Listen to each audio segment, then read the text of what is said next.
Bonjour à tous et à toutes. Pour cet accueil chaleureux, je vous en remercie. Ça fait plaisir. Et je vous félicite vraiment pour cette exposition. Parfois, on a un peu l'impression de Berne, tout ce qu'on dit, c'est un peu parler pour rien. Mais ici, je vois, votre région concrétise les visions de Berne et je suis très touchée. J'aimerais aussi vous féliciter parce qu'on sent, si on regarde les projets, on a une excellente coopération. Une coopération entre les communes, coopération entre villes et communes, coopération avec les autorités cantonales, coopération entre les départements au niveau du gouvernement. Ce n'est pas facile et vous le faites avec grande qualité, avec une conviction et c'est exactement ça ce qui est important pour créer l'avenir. Les problèmes d'aujourd'hui sont tellement compliqués, complexes. Il faut une vision d'ensemble de l'habitat, de la planification de la mobilité, aussi les intérêts de la nature, des différents intérêts de la population. Avec une telle vision, avec une telle coopération, qu'on s'écoute et après on concrétise ensemble comment on veut créer la société de demain, c'est exactement la added value, la value additionnelle qu'il faut pour avoir des majorités et qu'on se reconnaît dans de tels projets.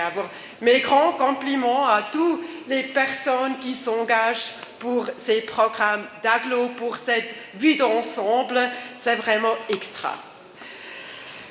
Pour le nord lausannois et le centre Lausanne, vous êtes dans deux grands secteurs de développement de l'agglomération Lausanne-Morges qui sont importants naturellement aussi pour la Confédération.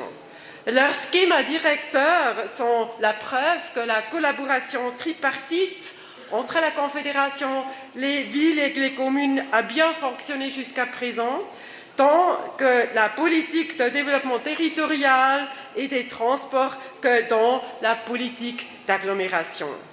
L'agglo Lausanne-Morges représente avec celle de Genève un des deux grands pôles de développement de la métropole lémanique. On est bien conscient de ça parce que vous êtes aussi un des espaces économiques les plus dynamiques de la Suisse. Elle est le berceau de l'industrie suisse, du luxe et le siège des hautes écoles de renommée internationale, de centres de recherche et de nombreuses entreprises créant et opérationnant à l'international. Avec la diversité culturelle et les paysages variés, constitués non seulement de zones urbaines, mais également des vastes zones rurales qu'on a écoutées et vues, qui s'étendent entre les Alpes et le Jura, la métropole lémanique constitue un espace de vie et de travail attrayant et offre les meilleures conditions cadres pour le tourisme urbain. Néanmoins, cette attractivité et ce dynamisme ont aussi un prix. Invasion des constructions, augmentation du trafic, risque de ségrégation sociale et disparition d'espaces urbains non construits et de paysages de valeur.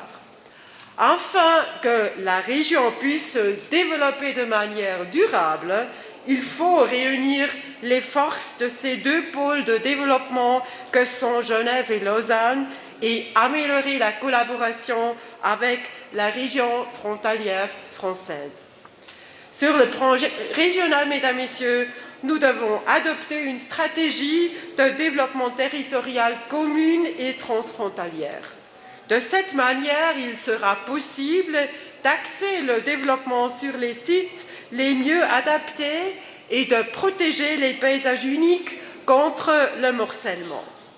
Les différents directeurs, les schémas directeurs de l'agglomération Lausanne-Morges peuvent apporter une précieuse contribution à ce sujet. Sur le plan national, la révision de la législation sur l'aménagement du territoire a permis de franchir une étape importante et je vous remercie pour le soutien. La loi renforce les pouvoirs des cantons et des communes. Elle leur permet d'intervenir plus efficacement contre le morcellement effréné du territoire et ses effets néfastes. Le plateau suisse ne doit pas devenir un vaste et unique espace métropolitain. Dans ce contexte, les agglomérations ont un rôle particulier à jouer. Elles favorisent une urbanisation de qualité à l'intérieur du milieu bâti, contribuant ainsi de la manière décisive à garantir une qualité de vie, une compétitivité et un développement respectueux des ressources.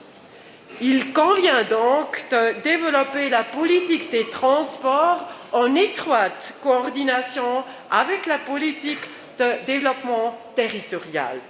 Il s'agit notamment de réduire le trafic tout en améliorant la densification de l'habitat, d'encourager les trajets courts et l'achat du mode de transport le plus durable. De cette manière, on pourra faire en sorte que les aménagements des infrastructures coûteuses de la Confédération restent financièrement supportables. Ainsi, le réseau ferroviaire ne sera pas remplacé par un réseau RER suisse et le réseau autoroutier ne deviendra pas un réseau de routes express urbaines. Aujourd'hui, de plus en plus, l'indice laisse entrevoir, tant au niveau national, régional et local, une saturation et une instabilité croissante du réseau de transport. Cette situation est visible non seulement dans les agglos, mais également dans ces dernières. C'est d'ailleurs une évolution que l'arc lémanique connaît très bien. Il nous faudra agir si nous voulons maintenir nos voies de communication en état de fonctionnement conformément au mandat politique et compte tenu des impératifs économiques. La Confédération investit chaque année environ 7 milliards de francs dans les infrastructures de transport. 400 millions sont prévus pour les projets d'agglomération dans le but de soutenir financièrement les cantons, les villes et les communes pour la construction des infrastructures de trafic d'agglomération. Depuis 2007, une somme globale de 4,1 milliards de francs a été mise à disposition. L'agglo Lausanne-Morche a déjà pu en bénéficier à 2 reprises. Une somme globale de 350 millions de francs a notamment été investie dans le métro M2, mais également dans le trafic routier, privé et public. Les projets d'agglomération de la deuxième génération qui sont en cours d'être examinés ont pu être déposés auprès de l'Office fédéral du développement territorial jusqu'au mois de juin 2012. Votre canton a présenté beaucoup de projets. Oui, beaucoup de projets qui coûtent aussi très cher. Naturellement, ils ont aussi fait une promotion et ça va continuer jusqu'à la décision de la Chambre fédérale, mais c'est normal et c'est la démocratie, c'est défendre les intérêts de la région et des cantons et vous le faites bien. La Confédération, le Conseil fédéral aura un travail très difficile parce que tous les cantons, naturellement, présentent des projets et la somme à disposition est limitée. Alors, il faut vraiment faire une priorisation des projets selon les besoins qui sont là, selon aussi la qualité des projets, selon les indicateurs dans la loi qui sont respectés ou non, ou pas encore respectés. On fait tout ce qui sera possible au moment de la consultation relative à l'arrêté fédéral sur la libération des crédits du programme en faveur du trafic d'agglo à partir de 2015. La décision du Parlement où naturellement Olivier et Géraldine auront le plaisir de faire avec votre soutien le mieux pour votre région, est attendu pour fin 2014, début 2015. Alors on a encore un peu de temps dans l'examen, dans quelques adaptations, mais finalement c'est aussi trouver un équilibre entre les régions dans toute la Suisse selon les projets qui sont aussi dans la phase qu'on peut les réaliser, parce qu'on a toujours beaucoup de projets qui sont encore assez loin d'une phase de réalisation. Afin que les cantons, les villes et les communes puissent profiter des projets d'agglo, une planification coordonnée de l'habitat, du paysage et des transports s'impose. Elle doit prendre en compte tous les moyens de transport et s'appliquer à l'ensemble de l'agglomération. Les programmes sont évalués par la Confédération selon des critères que les experts connaissent très bien. L'aboutissement d'un projet d'agglo et notamment sa mise en œuvre passe par une coopération étroite entre les cantons, les villes et les communes, enfin. Afin de réduire au maximum les risques de projets mort-nés, la participation de la population et l'économie est essentielle. Et votre manifestation aujourd'hui montre votre intérêt à tous ces programmes et aussi le soutien que vous apportez. La Confédération va considérer les schémas directeurs de l'agglo Lausanne-Morges comme un bon exemple de collaboration entre les niveaux de l'État.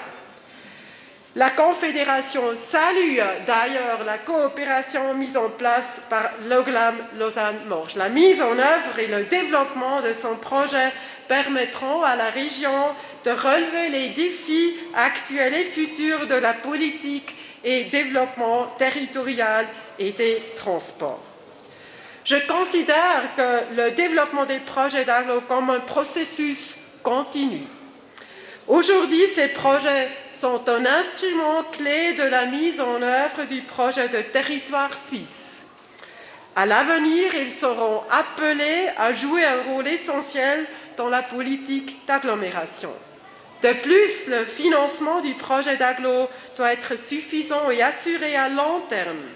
Malheureusement, les investissements n'arrivent plus à suivre le rythme de développement tant dans le domaine du trafic d'agglo que dans celui des infrastructures nationales. Il convient donc de prévoir les contributions fédérales nécessaires pour supprimer les principaux goulets d'étranglement dans l'ensemble du système de transport. Le Conseil fédéral entend répondre à cet enjeu d'envergure nationale avec un message sur le financement et l'aménagement de l'infrastructure ferroviaire, le FIVE, que vous connaissez peut-être déjà et que vous pouvez voter probablement en 2014. Aussi, le réseau des routes nationales doit être adapté aux nouvelles exigences et il importe de constituer une base financière solide pour l'infrastructure des routes nationales et le trafic d'agglomération qui va venir aussi. Là, on a aussi des problèmes parce que oui, tous ces projets coûtent cher, mais c'est nécessaire et je pense que ce sont tous des investissements dans l'avenir. Je vous encourage alors à poursuivre dans la voie que nous avons empruntée et à l'optimiser continuellement. De cette manière, nous parviendrons à relever les nouveaux défis d'une politique durable des transports et du développement territorial. Ça veut dire aussi, mesdames, messieurs, ces projets d'agglo qu'on ne peut pas financer avec la deuxième génération, on va les mettre dans la troisième. Alors, c'est une procédure, une continuité, ça dépend vraiment de l'argent qui est à disposition, de l'urgence de tous ces projets et de la vue d'ensemble de la Suisse. Alors, si on est syndic d'un projet peut-être qui n'est pas dans la première étape, soyez dur et tenez la ligne, vous avez toujours la chance que c'est peut-être il y a 4 ans, dans 5 ans, dans 10 ans, alors ne vous laissez pas encourager. Mais On va voir tous ces projets qui sont maintenant là, qui est à première et deuxième place avec le soutien de la Confédération. Merci pour votre intérêt. Regardez avec intérêt comment on veut créer votre avenir, l'habitat et le transport ici à Lausanne-Morges pour 2030, 2025, 2020. On va voir. Merci pour l'intérêt.